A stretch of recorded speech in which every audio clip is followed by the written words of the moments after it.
Jetpur city PI Shri હેરમા સાહેબ તથા તેમના પોલીસ સ્ટાફ દ્વારા 31ને લઈને સરદાર ચોક અને તીનબત્તી ચોક ખાતે ચુસ્ત બંદોબસ્ત ગોઠવી 31 ડિસેમ્બરને લઈ રાહદારીઓ અને વાહનોનું સઘન ચેકિંગ હાથ ધરવામાં આવ્યું હતું।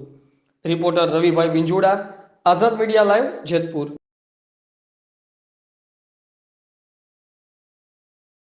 મિત્રો, આઝાદ મીડિયા લાઈવ જેતપુરમાં આપનું હાર્દિક સ્વાગત છે।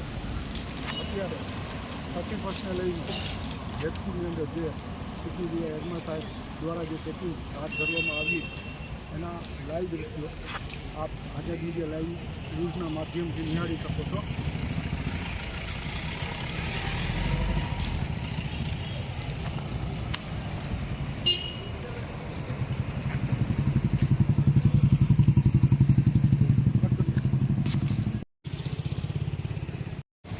આજે બપોરની વાત કરીએ તો સખત ગરમીનો માહોલ રહ્યો હતો, પણ બરાબર સાંજના 7 વાગ્યાને એની સાથે જ તુરંત ઠંડીનો માહોલ એકદમ પકડ આવી ગયો છે અને અત્યારે ખૂબ જ ઠંડી છે।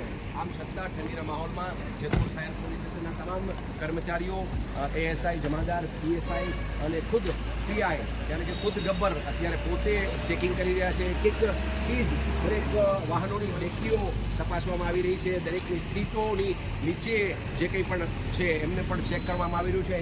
એની સાથે જે કોઈ ડ્રાઇવિંગ કરી રહ્યું છે એમને જે એક મશીન છે કે જેનાથી ફૂંક મારવાથી એની અંદર જે અગર એમને વ્યક્તિએ કોઈ પણ પ્રકારનું આલ્કોહોલ જો લીધેલું હોય તો એમાં સીધા જ પોઈન્ટ્સ ઉપરથી ખબર પડી જાય છે કે એમણે કોઈ પણ પ્રકારનું આલ્કોહોલ લીધું છે કે નહીં। આ એક આધુનિક યંત્ર છે કે જેના ઉપરથી ખ્યાલ આવી જાય છે કે જે વ્યક્તિ એમાં પોતે ફૂંક મારે છે કે એના મોઢાની હવા જ્યારે લેવામાં આવે છે તો એવરેજ 24 કલાકની અંદર પણ એ દારૂ પીધેલો હોય તો એ પણ એને કાઉન્ટ બતાવી રહ્યા છે।